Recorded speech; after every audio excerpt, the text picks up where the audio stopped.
Muito Então bem. vamos voltar um pouco no tempo para as pessoas entenderem o momento em que eu te achei na mídia social, o momento que a gente começou a trocar ideia, a conversar. Eu lembro claramente de eu te mandar a apostila do Level 1 do CrossFit e falar: tem espaço para você, quero conhecer um pouquinho mais de você, mas você tem que maturar, você precisa de um tempo de maturação. Duas recomendações que eu te faço é: um, pega essa apostila, faz dela sua Bíblia, e dois, acha um box de CrossFit, porque a melhor forma de aprender CrossFit é treinando CrossFit.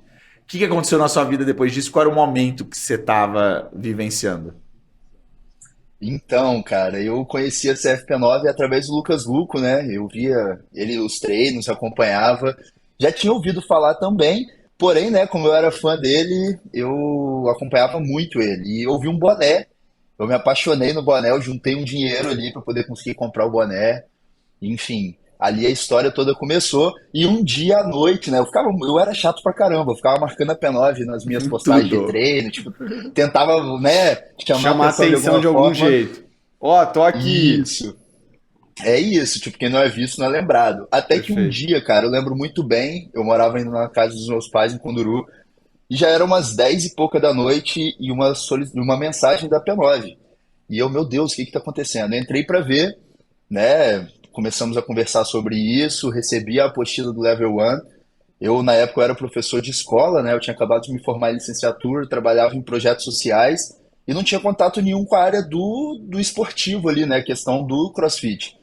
E eu comecei a praticar o CrossFit ali com um pouco de dificuldade, porque a mensalidade era mais cara do que eu estava acostumado a pagar na academia, né? Era mais cara do que eu tinha o meu próprio funcional, então era mais fácil.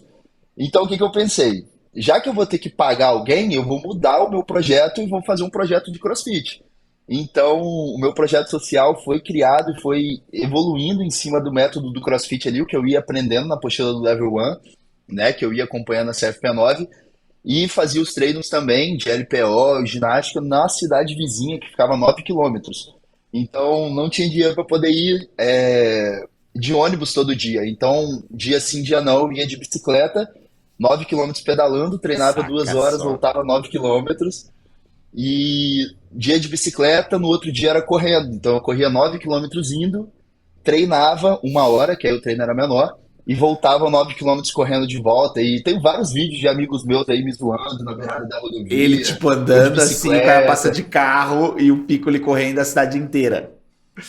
É isso, cara. Eu passando de bicicleta, subindo um puta morro assim, e meus amigos no ônibus zoando. Vai lá, trouxa, pedala mesmo, não sei o quê. E isso tudo foi o início da história, né, cara? Foi onde você fez eu virar a chavinha ali. Como você disse, a apostila do Level 1 virou realmente minha bíblia. Eu aprendi muito ali, eu engoli a apostila, porque era uma vontade que eu tinha muito grande de conhecer pelo menos a CFP9, sabe? Trabalhar na CFP9 eu já via que era uma coisa mais além, mas era um sonho muito grande e deu certo. Estudei legal. Que E aí, legal. para as pessoas entenderem, isso é porque, óbvio, eu tenho mais intimidade com você, converso, não sei o quanto publicamente você falou sobre isso, mas eu sei que ter travado a sua carreira de futebol profissional foi uma coisa que acabou com você. E eu lembro de você ter me falado, pelo menos através da CFP9, ir para o CrossFit, ir para o Rio de Janeiro, eu consegui voltar a sonhar e projetar um futuro para mim. Mostra para as pessoas qual era o momento psicológico seu nesse. Tive uma lesão no futebol que aconteceu com você e depois criar um novo do tipo, não, o Arthur pode ser feliz de outra forma. É, porque quem mora no interior, cara, quem teve uma realidade muito próxima a mim, nunca me faltou nada, pra deixar bem claro, né? Porque muita gente acha que os perrengues que a gente passa ali é porque falta, mas não é que falta, cara, é porque se a gente botar ali um pouco do investimento que a gente tem, vai faltar ali na frente para poder fazer as coisas básicas. Então a gente tem que fazer escolhas. Então por isso que eu ia de bicicleta, por isso que eu ia correndo, para poder sobrar o meu dinheiro para investir no meu projeto, que eu preferia crescer o meu projeto do que, né, ir de ônibus ou de carro comprar uma moto. Mas, cara, quando eu vim para a CFP9, eu me enxerguei de uma forma diferente porque eu sempre gostei de competir. E durante muito tempo eu não estava fazendo isso mais, né? Porque eu só trabalhava, estudava, gostava do que eu fazia, inclusive gosto. Mas quando eu entro no CrossFit, quando eu vejo aquela galera toda, todo mundo muito grande, todo mundo muito conhecido ali, eu começo a me sentir bem novamente porque eu começo a me desafiar. E foi o sentimento que eu tive na CFP9, sabe? tá me desafiando, de competir com as pessoas, competir comigo mesmo, que é meu maior problema. Eu não suporto meus erros, os meus erros acabam comigo, assim, Gente, você não tem noção, tá? Aí é você mais honesto do que ele mesmo. O Pior bicho que eu. perfeccionista. É do tipo, a gente falou pra ele, ó, na CFP9 você tem que saber o nome de todo cliente. Sei lá, eu diria que Sabia em tudo. uma semana ele sabia e falava. Eu entrei, eu falei, não, não é possível isso. Todo mundo só vinha me falar, olha, tem que contratar, esse menino é incrível, esse menino... A gente já tá contratado, primeiro, não precisa falar isso.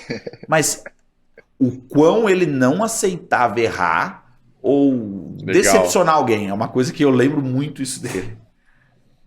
Cara, eu lembro até hoje a pressão que eu tive, que eu senti, porque vocês sabem, né, cara? Marcos, João, Sami, né? São pessoas que. Não é porque o JP fica mais a questão ali do digital, né? A gente não Aham. tinha tanto ele como a figura do treino. Mas vocês três ali, cara, vocês representam, né, muito pra galera do esporte. E pra quem é aluno da CFP9, a gente chegava lá, como professor, piorou muito, porque eu ficava assim, meu Deus, será que o Marcos vem hoje? Caramba, a Samantha vai fazer minha aula. E aí o Marcos, de repente, aparece e fala, cara, eu não tinha nem uniforme na época, eu tinha aquele meu tênis branco só, que a galera falava que era Lembro. botina, horroroso. E aí o Marcos chega pra mim e fala, cara, primeira coisa, você tem que saber o nome dos clientes. E aí eu fui pro meu lado comunicativo, né? Já tinha feito um curso de 6 meses de oratória, então falar eu sabia me expressar bem, eu só era um pouco tímido, mas fui para esse lado mais social aí. E eu lembro uma aula que tinha corrida, tinha uma corrida de 200 metros, então ia até na catraca da barrinha e voltava. Uhum. Isso. E o Marcos falou: você vai ficar aqui do meu lado na porta, todo mundo que for saindo e chegando, você vai falar o nome da galera. Cara, e ali eu vi que eu tava realmente já na família da Ele CFP9, porque eu gabaritou a sabia o porra. nome. E eu não sabia porque eu Aí você gravei, ganhou o tipo, é porque eu Marcos. conhecia. Pô, porque eu conhecia os alunos, né? Me aproximei deles, virei amigo de muitos ali. Então eu entendi o que que a CFP9 queria de mim, sabe? Não era que eu gravasse, que eu desse simplesmente aula pra galera. Eles queriam que me ensinar o que que era o CFP9. E nesse período eu aprendi pra caramba, cara. Depois eu comecei a dar minha aula, que até então só acompanhava.